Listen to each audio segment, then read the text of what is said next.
భర్తతో భార్యతో వీళ్ళిద్దరూ ఆ కుటుంబంలో చక్కగా నడవటం చాలా కష్టంగా ఉంటుంది. కొన్నిసార్లు కొన్ని సమస్యల వల్ల ఆ కుటుంబంలోనికి వ్యతిరేకాలు వస్తాయి, ఎదురువాదనలు వస్తాయి. ఒకరి మనసు ఒకరికి గిట్టదు, ఒకరి మాట ఒకరికి గిట్టదు.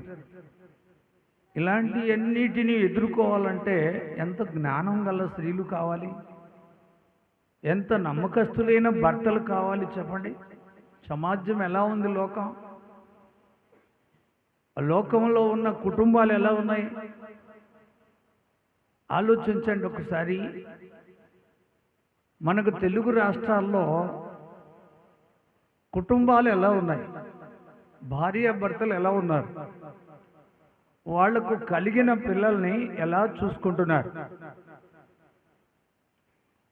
ఈ గుణవతి అయిన ఈ ఇల్లాలను మనం మాదిరిగా తీసుకోవాలి. ఆమె బ్రతుకు దినములన్నీ భర్తకు కీడు చేయదు, పిల్లలకు కీడు చేయదు. కీడు అనే మాట బైబిల్లో రాయబడి ఉంది. సామెతల గ్రంథం 13వ అధ్యాయము 21వ వచనంలో,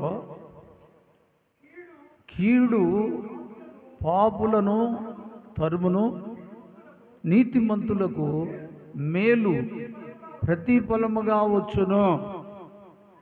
చూసారండి, కీడు పాపులను తరుముతా ఉంది,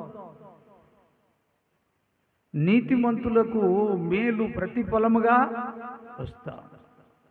అలా ఆ దీవెనలు మీ అందరి మీదకి దేవుడు ప్రసాదించునుగాక. ఎంతమంది సంతోషంగా ఉన్నారు? ఆ మేలు కావాలి, కీడొద్దు.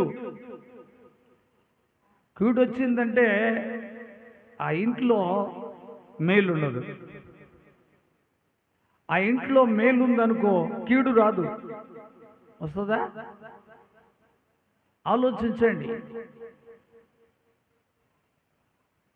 కీడు పాపులను తరుముతా ఉంది, నీతిమంతులకు మేలు ప్రతిఫలముగా వచ్చును. దేవునికి స్తోత్రం.